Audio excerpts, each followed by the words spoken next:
Halo semuanya, apa kabar? Nama saya Josephine Lorena Lestra, dan hari ini saya akan menemani teman-teman sebagai host di Ngopskoy Podcast Senyang berkolaborasi dengan PPIT Region Utara. Hari ini teman-teman, kita juga masih bertemakan 70 tahun hubungan bilateral Indonesia dan China. Hari ini kita kedatangan tamu yang juga luar biasa.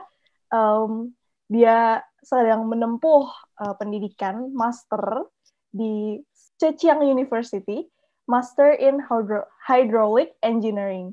Kak Farah Adrien. Hai. Halo Kak Farah. Apa Oke. kabar Kak? Sehat, Josephine gimana? Sehat? Sehat dong pastinya. Indo kan sekarang? Betul. Kakak juga masih di Indonesia ya? Ya masih di Indonesia, belum masih nunggu kabar bisa balik ke Cina kapan. Iya, iya. Kak, aku denger nih kakak tuh S1 di China nih. Hmm, S2 juga di China. ya dong.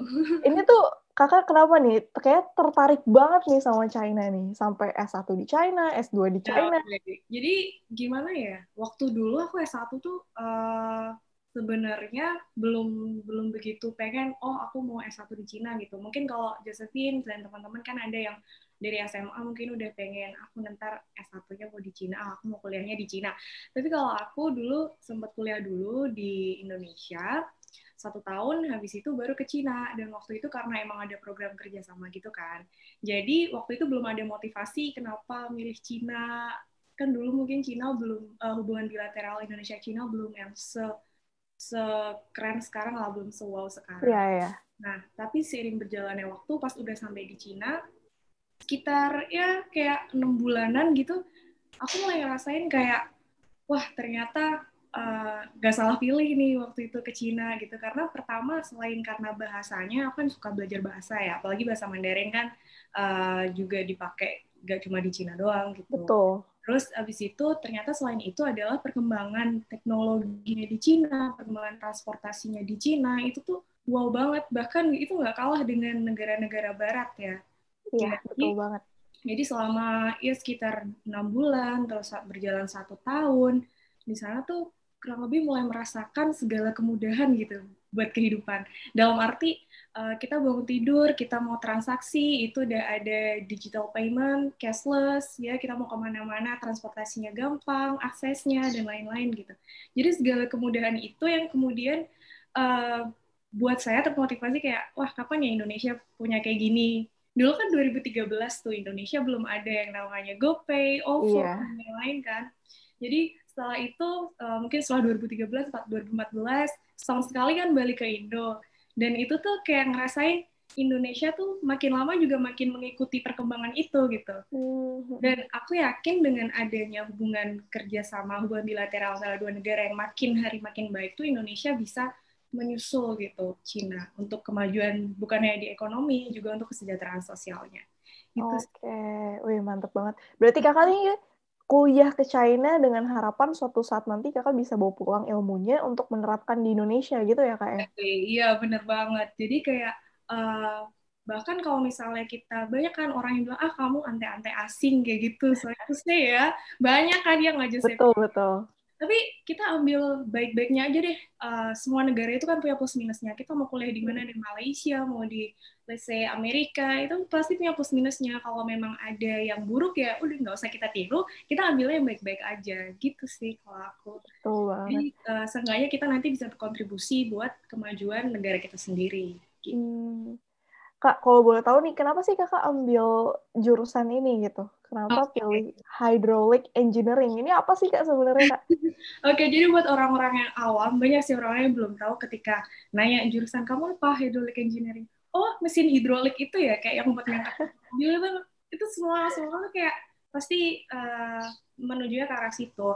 Tapi emang hydraulic engineering itu bukan bukan yang mesin hidrolik itu. Jadi itu kita kayak gampangannya mungkin sipil bangunan air. Jadi kita belajar Oh, hydropower, gimana kita generate power dari water gitu. Nah, kalau di Indonesia sendiri prospeknya waktu itu kenapa saya milih itu dari awal, karena di Indonesia belum ada jurusan itu yang langsung dari yang spesifik dari S1 gitu. Adanya hmm, itu di bawah subdisiplinnya teknik sipil gitu. Dan Oh. saya waktu itu ngelihat kayak resource-nya Indonesia tuh kita punya potensi untuk ke arah situ. Waktu itu mikirnya seperti itu. Jadi kayak ya udahlah siapa tahu kita bisa berkontribusi juga untuk ini kan renewable energy ya. Jadi Mm-mm. Indonesia tuh punya sumber daya alam yang mumpuni ya untuk itu. Tinggal SDM-nya nih bisa nggak kita mengembangkan itu. Betul banget. Berarti ini tuh bener-bener bukan yang hidrolik mesin-mesinan gitu ya Kak ya? Bukan, bukan. Berarti lebih ke arah sesuatu buat apa tadi bangun di air ya?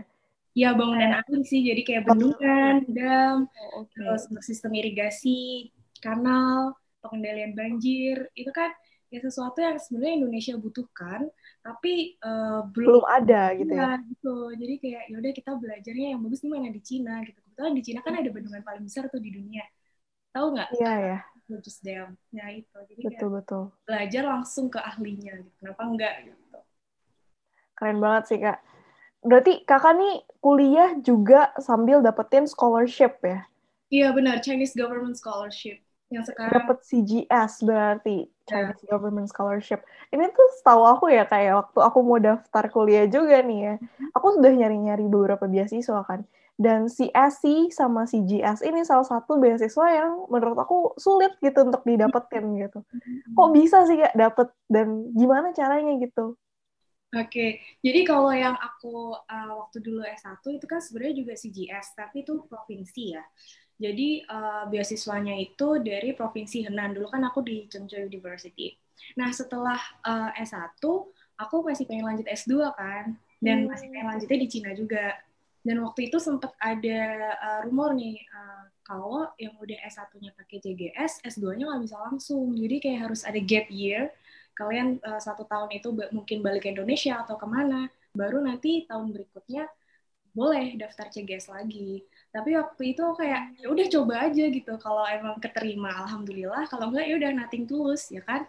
Yang penting Mm-mm. apply. Nah, waktu itu sih karena waktu itu aku daftar S2, yang aku lakuin adalah aku cari universitasnya dulu. Waktu itu aku pengen daftarnya kan yang kan ada bilateral program sama ada yang university program kan. Kalau yang Iya. bilateral kan kita kirim berkasnya ke embassy di Jakarta. Sebentar waktu itu aku posisi kan S1 belum lulus, jadi masih di Mm-mm. Jadi kalau aku harus kirim berkas ke Indonesia kayaknya agak ribet. Yang pertama, yang kedua, kalau yang university program itu kan daftarnya langsung ke universitas. Jadi kayak mungkin bisa dibilang peluang kita untuk keterima tuh lebih tinggi daripada kita Hmm. harus ke embassy dulu. Nah, setelah itu, setelah aku pilih beberapa kampus, yang aku lakuin adalah hubungin profesornya langsung gitu. Jadi misalnya di universitas ini, aku lihat jurusan yang aku pengen ini, hydraulic engineering.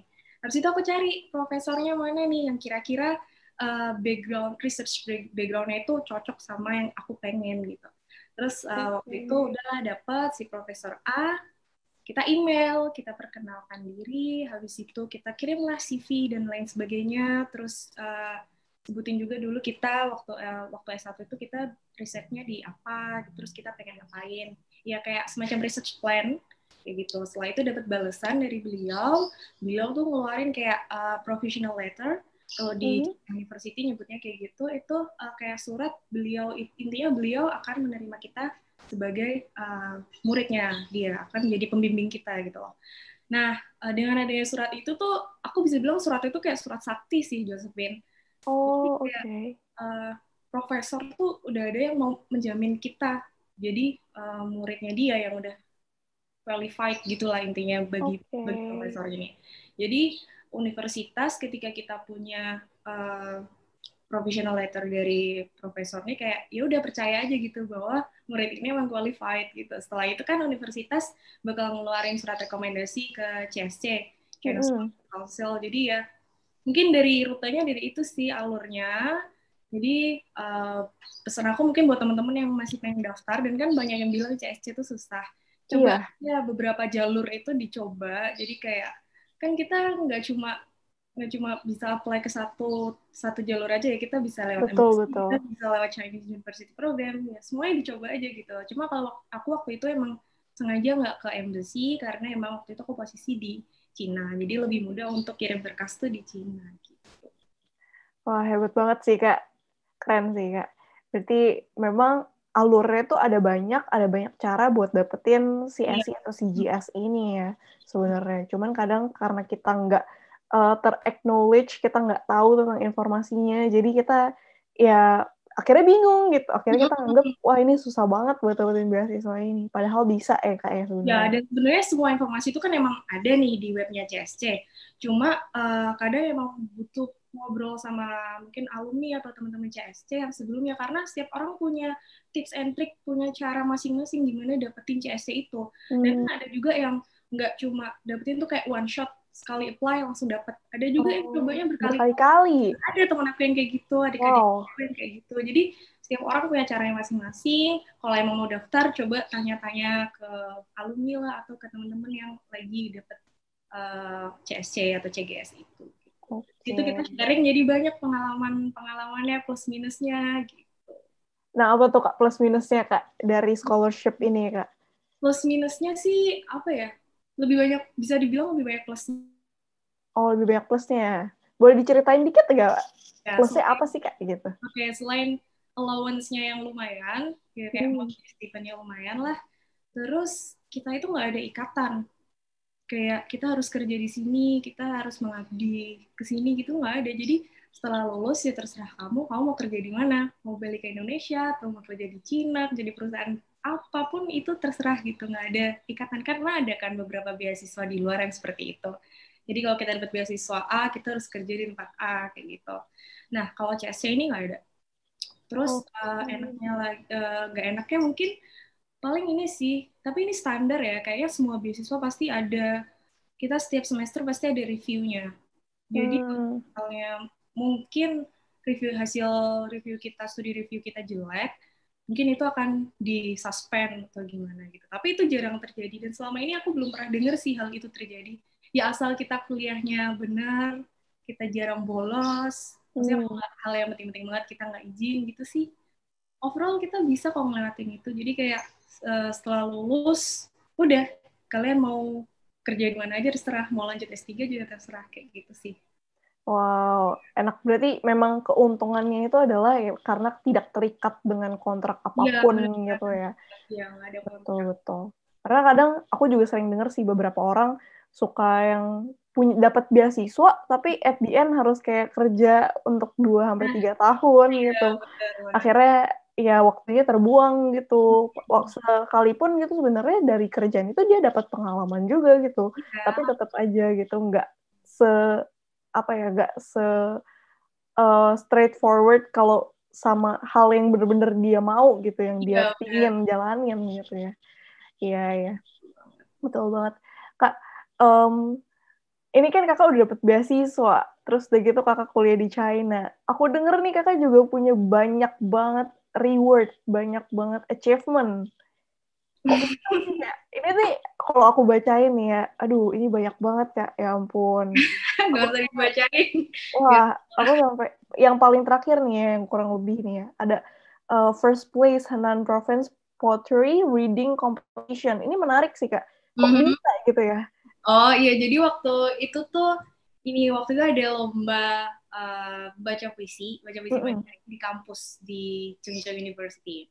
Nah itu awalnya dari tingkat kampus, menang tuh. Waktu itu nggak juara 1 sih, kayak juara 2.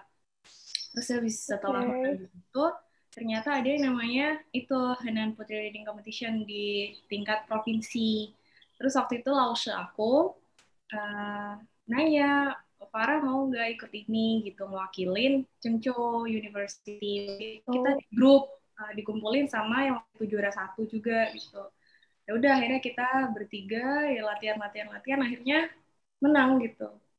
Terus kayak karena kan aku waktu tadi udah bilang kan aku suka belajar bahasa, dan menurut aku dengan adanya baca puisi ini kayak kita nggak cuma belajar bahasa untuk ngomong sehari-hari, baca puisi itu juga kayak belajar budaya di Cina. Kan itu waktu itu yang aku baca itu puisi klasik gitu, jadi kayak artinya tuh dalam gitu. Kadang kita sampai nggak ngerti nih maksudnya apa, jadi kayak harus ditelaah lagi gitu, ditafsirkan sendiri kayak gitu.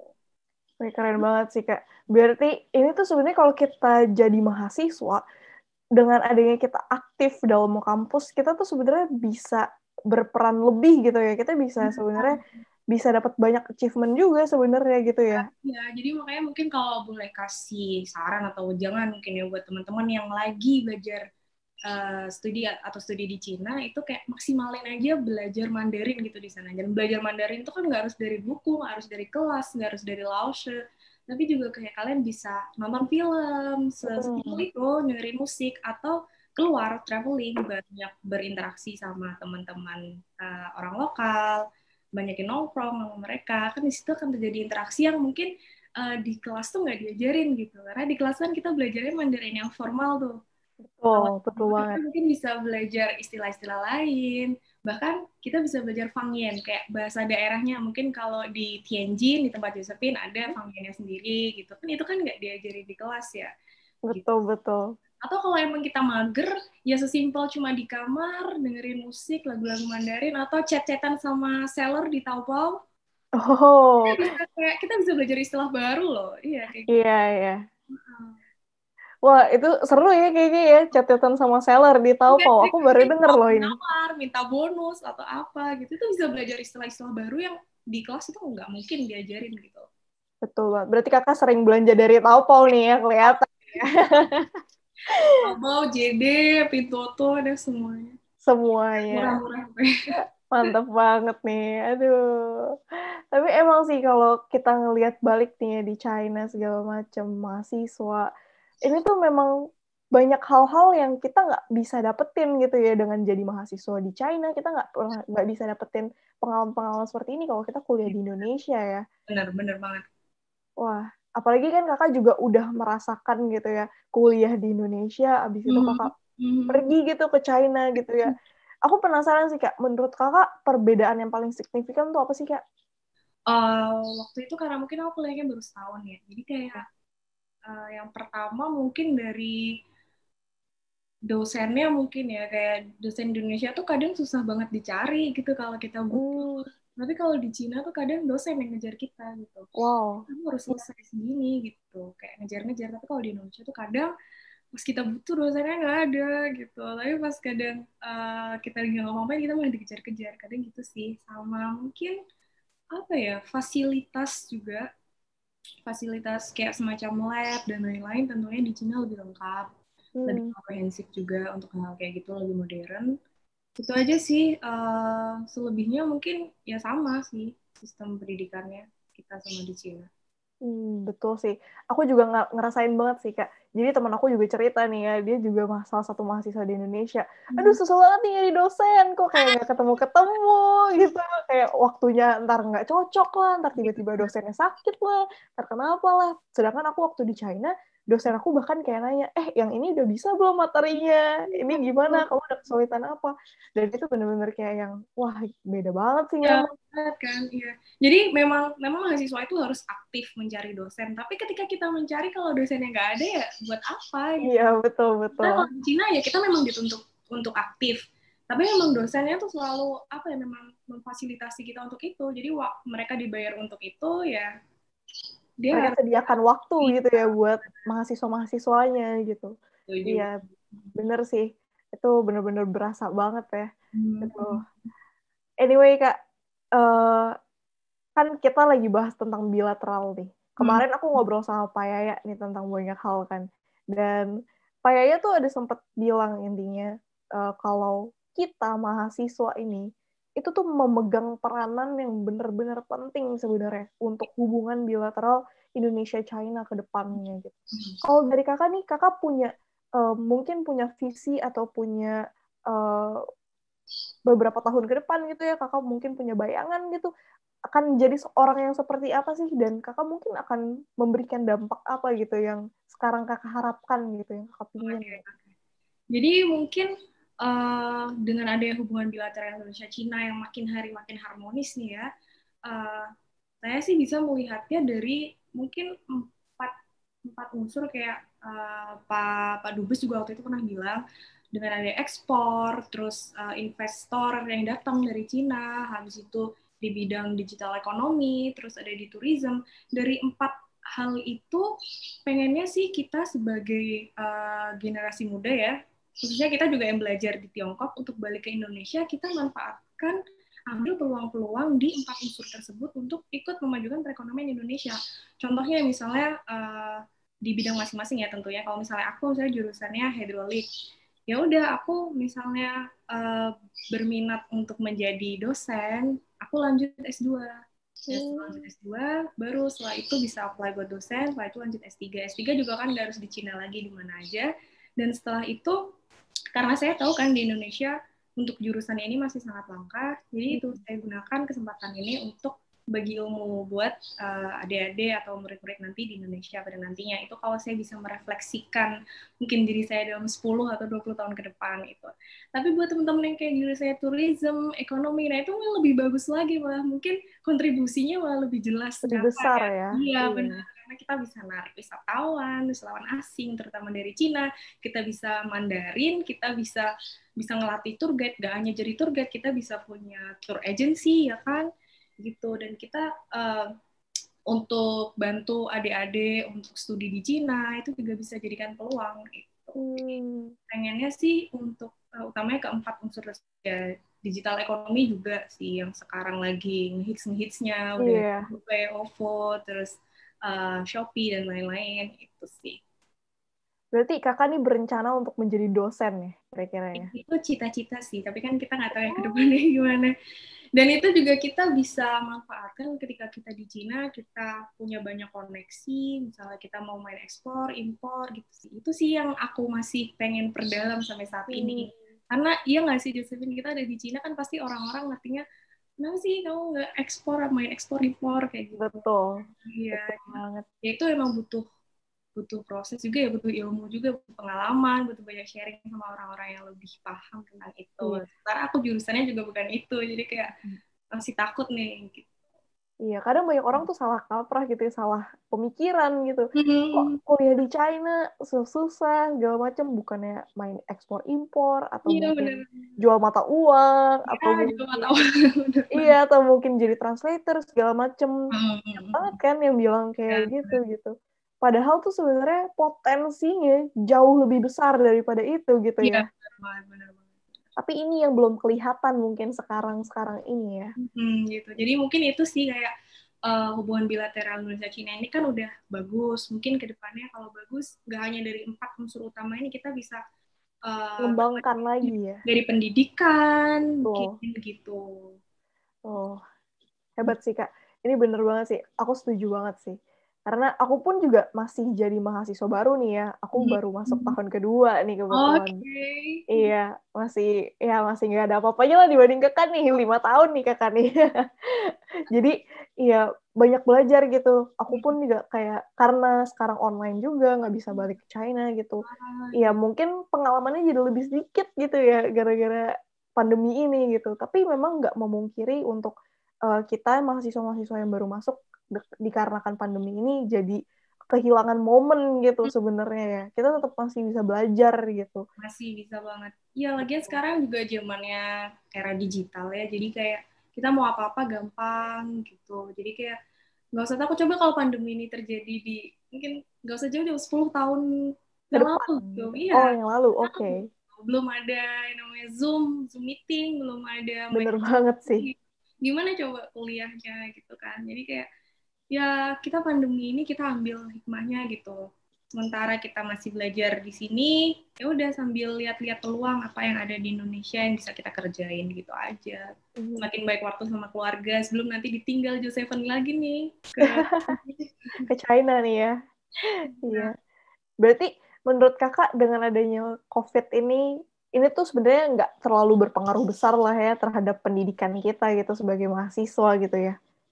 Sebenarnya memang kalau dibilang pengaruh besar, iya memang ada pengaruhnya, karena lewat Zoom meeting itu kan memang tidak seefektif kalau kita belajar tatap muka, bisa nanya langsung sama dosen.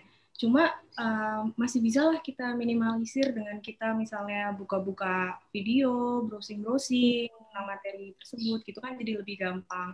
Ya emang harapannya kita manfaatin peluang apapun yang ada di masa pandemi ini kita ambil gitu. Istilahnya kita nggak bisa kayak terpuruk karena pandemi, terus kita jadi nggak mau belajar, bosan kuliah online, ya mau gimana lagi gitu. Iya.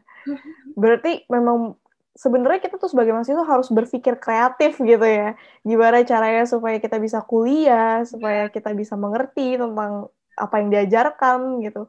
Memang butuh effort lebih gitu ya daripada biasanya. Bosan kan Josephine cuma di depan. Iya, bosan sih. Jadi Bener. memang pengaruhnya memang aku bilang lumayan besar, cuma ya gimana caranya kita bisa menghadapi itu. Betul. Kalau Berarti kata balik. kalau kata Pak KBRI, Pak Yaya mungkin bisa tahun depan ya. Jadi Iya. ditahan dulu kangennya Benar. sama Cina, ditahan kangennya sama Malatang, Iya. sama Iya, iya, betul. Aduh, kita sebagai mahasiswa seharusnya kita bisa menjadi mahasiswa yang benar-benar kreatif dan benar-benar bisa berpikir gimana sih caranya supaya aku tuh bisa kasih lebih gitu, supaya aku bisa mengerti lebih gitu ya. Aduh, ini tuh benar-benar menarik sih Kak, karena nggak banyak mahasiswa yang berpikir seperti ini gitu kan. Karena banyak mahasiswa yang berpikir ya udahlah kuliah aja, jalanin aja gitu. Kesannya kayak kuliah tuh ya udah kuliah aja gitu, sesuatu pendidikan yang harus ditempuh layaknya SD, SMP, SMA gitu. Padahal sebenarnya kalau kita bener-bener kuliah yang bener, kuliah yang gak main-main gitu ya, kita bisa dapetin banyak banget ilmu yang bisa kita terapkan nanti di dunia kerja dan segala Ya, macamnya. betul banget. Ya, apalagi mungkin kayak PPI Region Utara yang sekarang PPT Shenyang, PPT Tianjin, kalian berkolaborasi karena dulu sebelum ada pandemi mungkin kalian bisa ngadain kayak apa tuh namanya LDK gitu secara Iya, tatap muka langsung gitu kan lebih seru.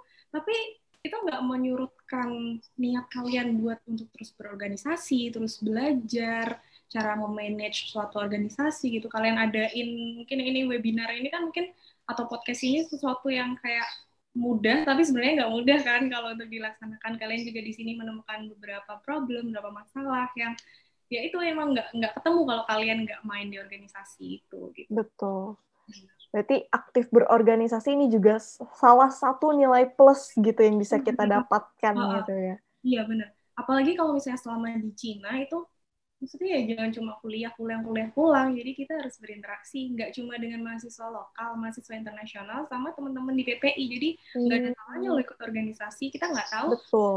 mereka nantinya bakal jadi apa di kemudian hari. Siapa tahu ada yang jadi presiden, Josephine jadi menteri kan. Seenggaknya kenal gitu kan. Jadi itu sih yang hal precious yang nggak akan kita dapetin kalau kita kuliah di Indonesia. Betul. Berarti relasi yang begitu besar, relasi yang sifatnya benar-benar semua daerah bisa mencangkup gitu.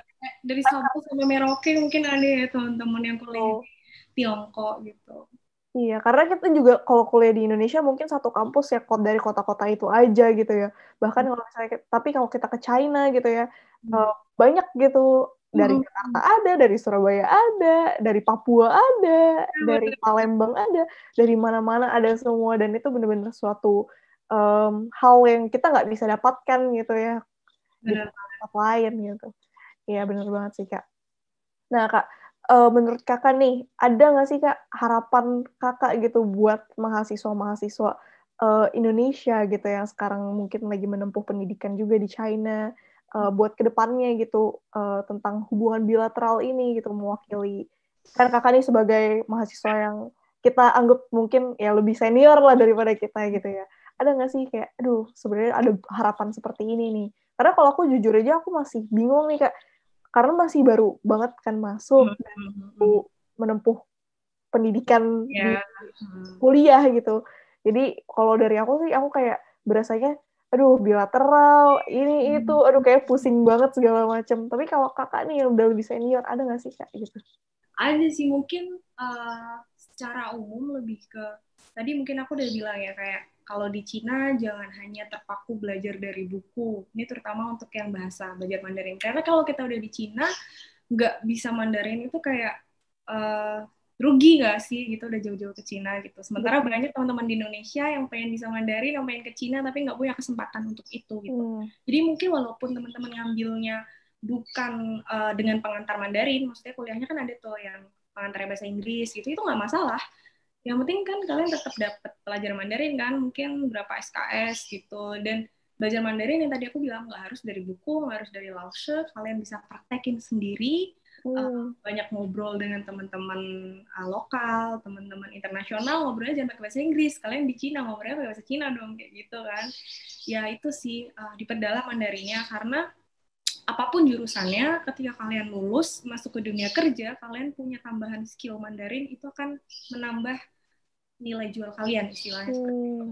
Apapun jurusannya gitu, nggak harus dari jurusan Mandarin buat jadi translator gitu. Misalnya Josephine jurusannya misalnya kuliahnya di ekonomi gitu, tapi di bidang kamu, dengan kamu bisa Mandarin, itu akan menjadi suatu nilai plus gitu buat kalian gitu. Itu sih belajar Mandarin. Terus yang kedua mungkin ikut organisasi sih, kayaknya itu kayak nambah relasi, itu suatu hal yang wajib ya, apalagi kita di Cina, kita punya temen yang bukan hanya orang Cina, ada orang internasional, misalnya dari negara mana, kita nanti suatu saat ada acara ke negara itu, atau ke traveling, atau mau traveling sama keluarga, kita udah punya channel gitu di situ, sama teman-teman yang di PPI gitu. Jadi mungkin saran aku buat teman-teman yang masih kuliah nih di Cina, coba gunakan kesempatan itu sebaik-baiknya gitu. Cari relasi sebanyak-banyaknya, karena kita nggak akan tahu siapa yang nolong kita di masa depan gitu. Mungkin Josephine, mungkin Mika, siapa tuh, kita nggak tahu kan. Iya. Itu sih. Terus sama ikut kontribusi. Jadi kalau kita habis lulus balik ke Indonesia, ikutlah kontribusi buat kemajuan negara. Contohnya mungkin dari hubungan bilateral ini adanya Belt and Road Initiative ini kan, banyak kan investor-investor dari Cina datang gitu. Manfaatkan peluang-peluang tersebut gitu, untuk majuin ekonomi Indonesia. Apalagi di era pandemi ini, mungkin teman-teman jadi kayak, aduh aku nggak bisa ngapa-ngapain nih gitu kan. Ya jangan, coba ciptakan peluang gitu. Kita ada masalah, coba selesaikan masalah tersebut gitu. Menarik sih Kak. Berarti lebih kita tuh sebagai mahasiswa seharusnya menciptakan peluang gitu ya. Bukannya malah jadi tidur makan karena pandemi gitu ya. Aduh, karena kalau sekarang ini nih ya, banyak banget Kak aku liatin, bahkan aku juga pribadi kadang-kadang kayak lagi males, mager gitu ya. Kerjaannya cuma makan, tidur, pas online, makan lagi, tidur lagi, kayak gitu. Tapi menarik sih ya, berarti kita tuh sebenarnya harus menciptakan peluang, harusnya kita banyak cari gitu, apa sih yang sebenarnya kita bisa lakukan gitu, kita bisa apa gitu ya. Dan itu kan nggak harus kayak, misalnya aku jurusannya hidrolik, terus aku nggak boleh bisnis, kan nggak juga gitu. Betul banget. Passion itu bukan ditentukan dari kita jurusan apa, kita punya hobi apa, kita bakat apa. Passion itu kan sesuatu yang ada masalah, kita pecahkan, kita suka, dan itu bermanfaat bagi orang lain gitu. Itu mungkin aku bisa bilang itu adalah passion yang sebenar-benarnya gitu.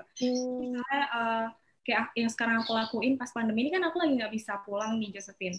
Dan FYI, kuliah aku tuh sebenarnya udah selesai di tahun pertama, tahun kedua, dan ini kan aku tinggal tahun terakhir. Wow, iya. Udah nggak ada kuliah online lagi, dan aku mau ngapain di rumah gitu. Terus kayak mungkin di era pandemi ini orang-orang jadi malas keluar, jadi coba deh aku mau bisnis ini. Aku kebetulan lagi ada bisnis hijab kayak gitu sih, ya kecil-kecilan tapi seenggaknya bisa ngisi waktu luang aku, terus bisa nambah-nambah uang jajan sedikit kayak gitu sih. Terus kebetulan kemarin-kemarin ada juga lowongan untuk jadi staff di perusahaan Cina juga kan, yang ada di tempat aku, kebetulan di Semarang. Jadi aku kayak asal aja mungkin iseng kan, terus habis itu ternyata keterima, dan ternyata emang gitu. Jadi kayak sebelum aku lulus, alhamdulillah udah dapat pekerjaan gitu loh.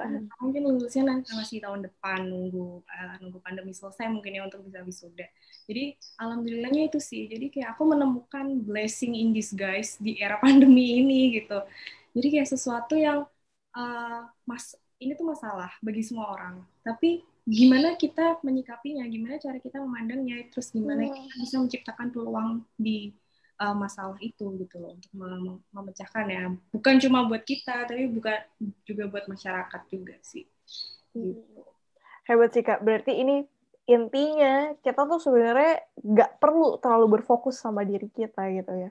Kita harus juga berfokus sama orang lain, kita bisa beri dampak apa buat orang lain, kita bisa bangun apa untuk orang lain, juga bisa jadi bermanfaat di tengah-tengah masyarakat kita juga. Gitu. Mantap banget sih Kak. Kakak nih kan Kayaknya udah lama nih, udah tinggal di Cina lama berarti ya. Dari 2013, berarti 2013. Wow, 7 tahun ya? 7 tahun, tapi kan tahun ini aku dari Januari tuh udah di Indonesia, jadi kayak mungkin 6 tahun. Oh, berarti 6 tahunan ya, 6 tahun nih. Hmm. Oke, selama 6 tahun kakak lagi di Cina, lagi sekolah gitu ya, kuliah gitu ya.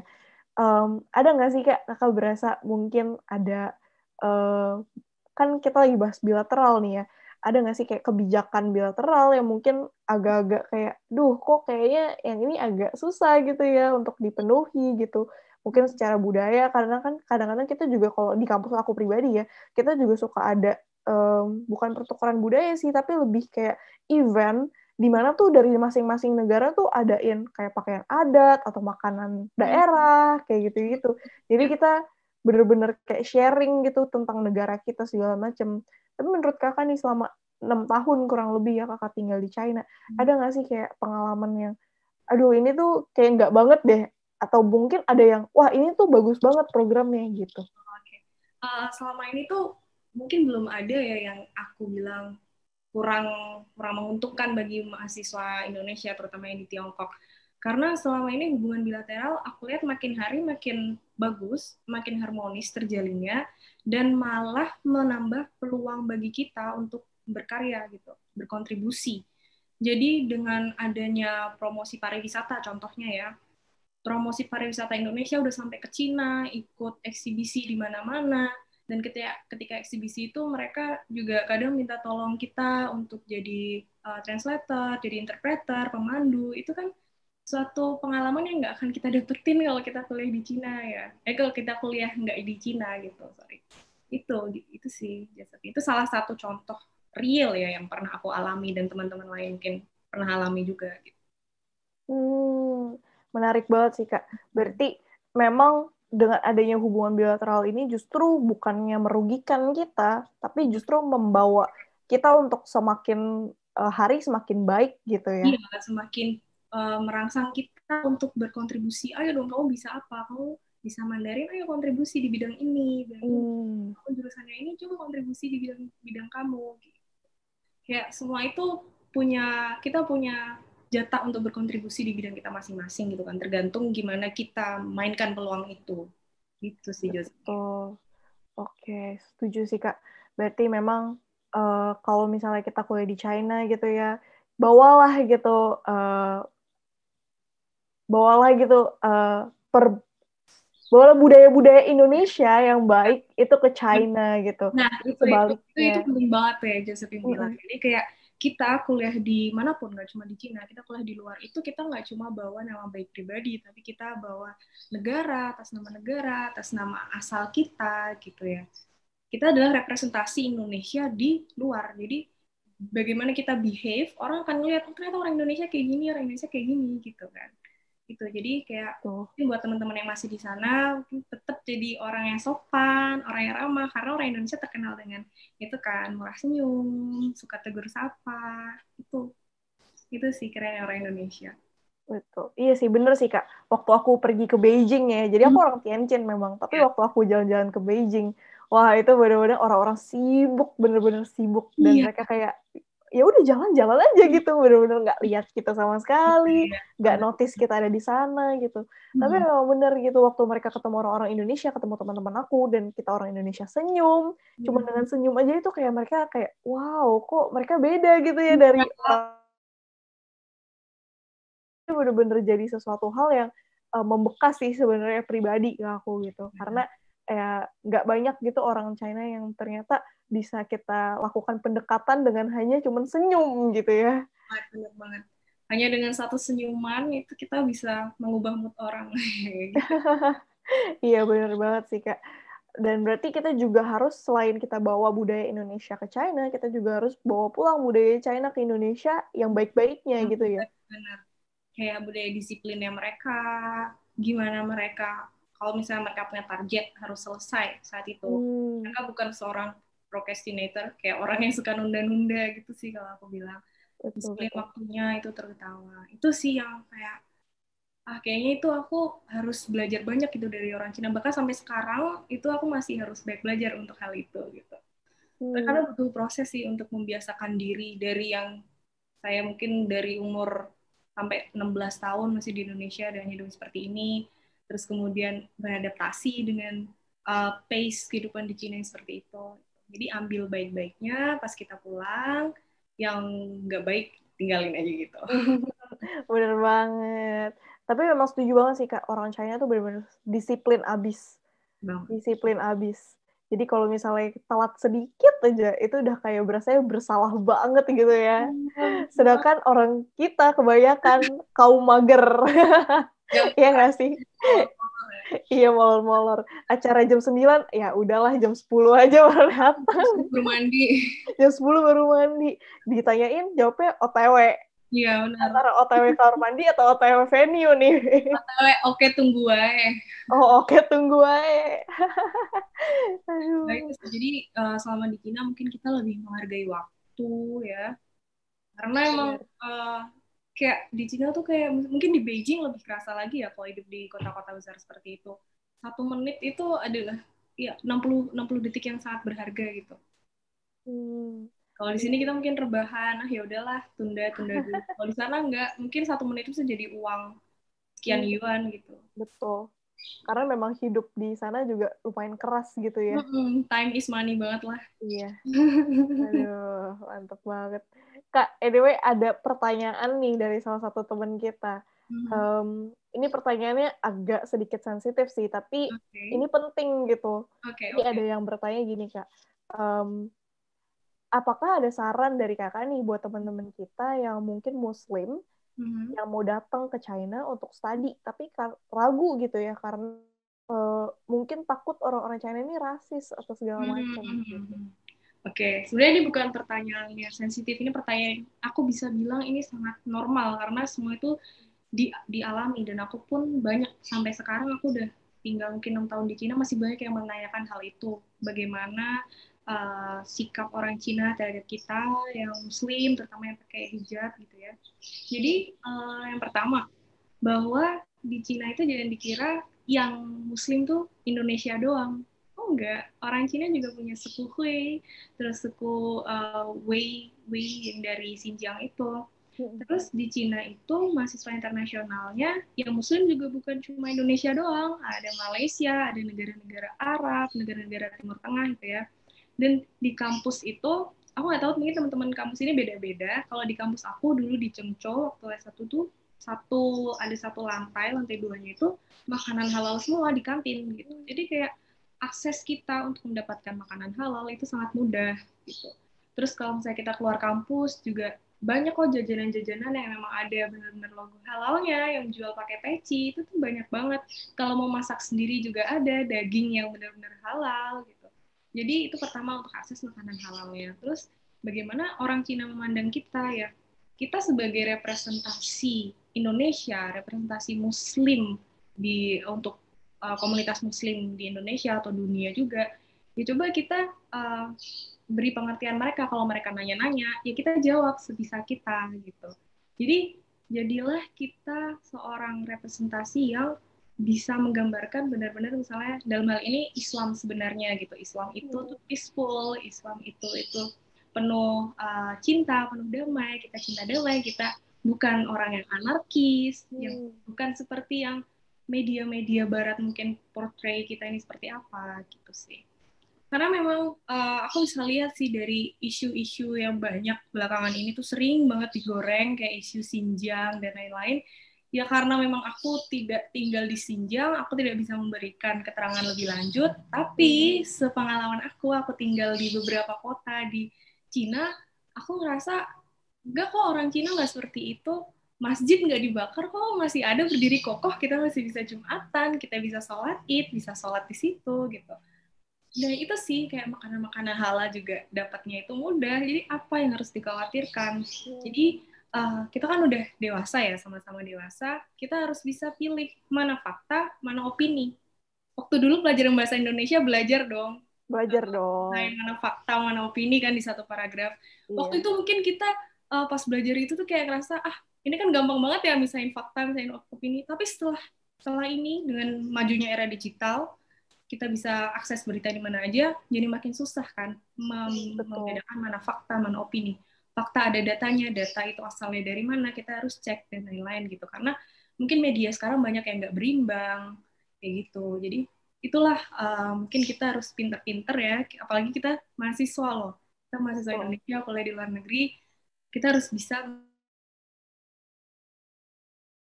berita ngasal sama berita yang sebenarnya. Dan selama pengalaman saya sih, saya baik-baik aja dengan teman-teman lokal di Cina gitu. Mereka bisa respect saya gitu sih. Itu sih yang mungkin nggak perlu takut ya, karena coba aja dulu banyak tanya-tanya dengan teman-teman Muslim yang ada di Cina gitu. Karena nggak semuanya itu seperti yang diberitakan gitu sih, Josephine. Berarti berita tuh kadang-kadang bisa juga menyesatkan sebenarnya ya. Iya, iya bener banget kayak mereka tuh nggak peduli kredibilitasnya mungkin ya, udah yang penting ratingnya naik, yang penting banyak yang baca, banyak yang share, kayak gitu sih. Iya, mungkin mereka kayak lebih berpikir ya udahlah, ini kan cuma berita doang gitu. Padahal Hmm, sebenarnya kadang-kadang berita yang kayak gitu membawa kekhawatiran tersendiri gitu buat para bener banget, bener pendengarnya gitu ya. banget. Iya. Makanya sih sekarang-sekarang ini mungkin kalau emang lagi kemarin tuh lagi ininya tuh pas zaman-zaman pemilu waktu itu ya lagi digoreng-gorengnya tuh isu-isu kayak gitu, isu-isu Muslim di Cina, dibeginikan gitu kan. Jadi kayak ya udahlah, yang penting saya hidup di kota saya itu aman, itu yang bisa saya ceritakan. Untuk yang ada di mana di Xinjiang atau di mana itu saya nggak ada di sana, jadi silakan aja gitu. Coba ditanyakan gitu ya pada orang-orang yang mungkin di Benar. sana gitu ya. Iya, Menarik sih, Kak. Berarti memang kita tuh harus punya kemampuan untuk mengolah dulu gitu ya sebelum kita benar banget. percaya sama Iya, sesuatu. sebelum percaya dan sebelum di-share. Karena banyak banget kan sekarang di WhatsApp grup yang asal share inilah, apalagi pandemi dari Cina. Iya, Ya udahlah banyak banget kan di WhatsApp grup, entah itu bener atau salah. Ya udah, kalau kalian nggak bisa uh, menggaranti itu bener ya jangan di-share dulu gitu. Karena orang yang akan kalian share nanti juga akan share ke banyak orang juga, semakin betul. kehujaman Ditelan mentah-mentah gitu ya. banget. Berarti kita memang harus tuh teman-teman. Jadi kita Itulah sebagai mahasiswa sosial berpikir media pintar gitu. zaman sekarang kayak gitu ya. Kalau Mm-mm. kita nggak bisa milih mana yang baik, mana yang benar, kita akan terperosok gitu. Betul sekali. Kak, kakak tadi udah cerita banyak nih, Kak. Terus di gitu kakak juga bilang kalau kakak ingin jadi dosen, tapi sekarang kakak juga keterima kerja, ya Hmm. kan? Hmm. Bener kan ya, Kak? Ini tuh kakak bakal tetap mempertahankan pekerjaan kakak yang sekarang kakak punya, atau kakak mau jadi dosen ke depannya? Oke, ini kalau dari pandangan pribadi ya, mungkin nanti teman-teman bisa mengambil pelajaran.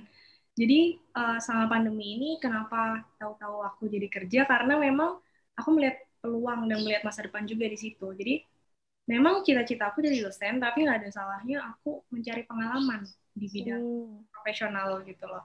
Dengan adanya pengalaman ini ya saya harap sih bisa membantu saya untuk nantinya sebelum saya jadi dosen. Kan jadi dosen kita juga akan cerita ke murid-murid kita, ke mahasiswa-mahasiswa kita.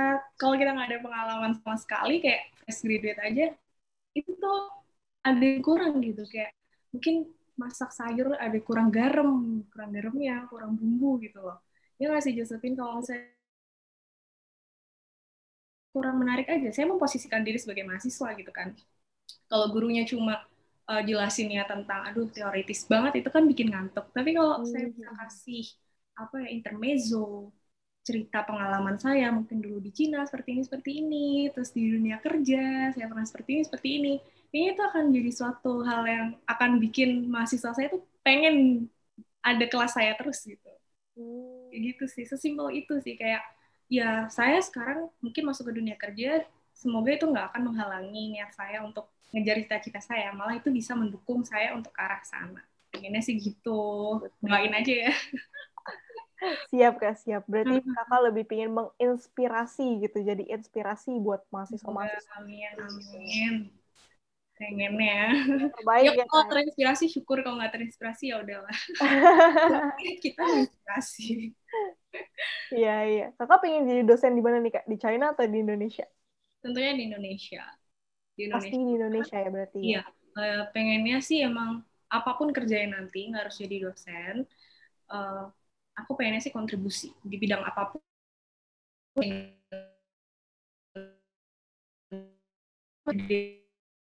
Saya punya niat ke luar negeri itu untuk ngambil ilmu doang, ngambil yang baik-baik, budayanya yang baik-baik, untuk dibawa kembali ke Indonesia, diterapkan gitu. Pengennya sih gitu, Justin. Berarti kakak tuh memang sudah berpikir ke depannya bahwa generasi kita, generasi yang kita sekarang ini akan membawa pengaruh yang benar-benar besar, yang benar-benar terlihat dampaknya untuk negara kita ke depannya gitu ya Kak. Iya banget. Ini yang membuat kakak juga akhirnya memutuskan ya lebih baik saya di Indonesia gitu. Iya benar.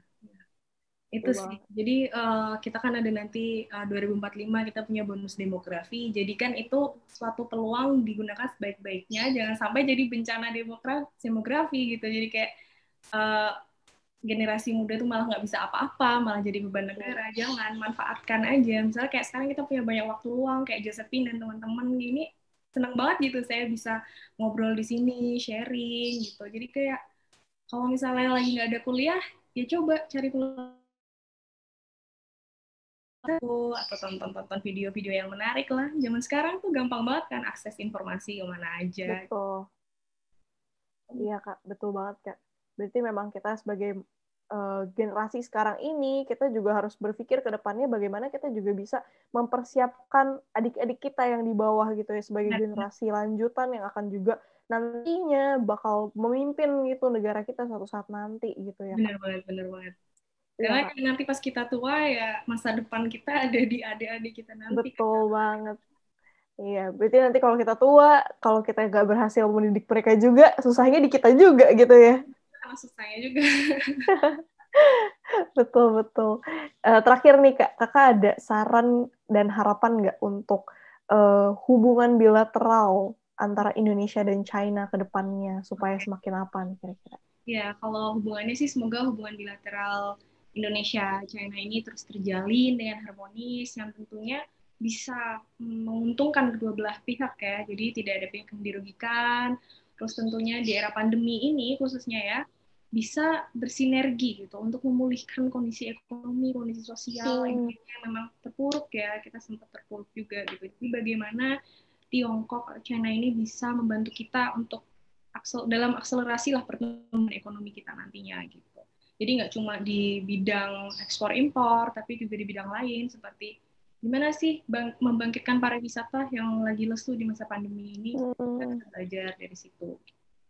Itu sih mungkin untuk hubungan bilateral semoga makin harmonis intinya, dan teman-teman jangan lupa dimanfaatkan peluang ini, mumpung masih di Cina masih bisa belajar banyak. Kalau saya tinggal 1 tahun jadi ya mungkin udah habis masanya.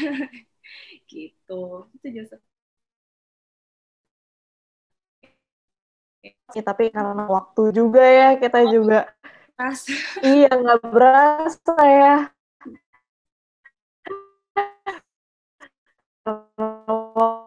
Waktu juga kita harus udahan, tapi pengalamannya sangat benar-benar menginspirasi. Sama-sama sangat menginspirasi, dan semoga teman-teman yang nonton juga bakal melihat gitu ya, oh saya ini mahasiswa gitu, saya juga harus membawa dampak gitu buat generasi ke depannya gitu. Saya juga mau berpartisipasi, memberikan kontribusi saya untuk negara saya gitu. Apalagi kalau teman-teman yang kuliah di luar negeri gitu ya Kak ya. Bener banget. Mantep banget Kak. Thank you Kak Farah untuk waktunya. Thank you banget udah bersedia buat sharing-sharing bareng sama kita. Semoga nanti kita juga bisa ketemu lagi ya di lain waktu ya Kak ya. Sukses terus buat apa yang Kakak cita-citain buat kedepannya Kak. Iya, thank you juga. Ambil yang baik-baik. Mohon maaf kalau ada kekurangan ya. Sama Kak, mohon maaf juga kalau ada salah kata ya. Ya teman-teman, jadi itulah podcast kita hari ini. Kita udah ngopskoy podcast bareng Kak Farah. Jadi teman-teman boleh ambil aja apapun yang teman-teman anggap baik dan praktekin teman-teman ke kehidupan teman-teman. Jangan cuma didengerin doang, karena percuma teman-teman. Kita sebagai mahasiswa harus berani bergerak, berani maju, dan terus jadi pengaruh yang bawa kebaikan di masyarakat kita. Saya Josephine, undur diri. Dadah.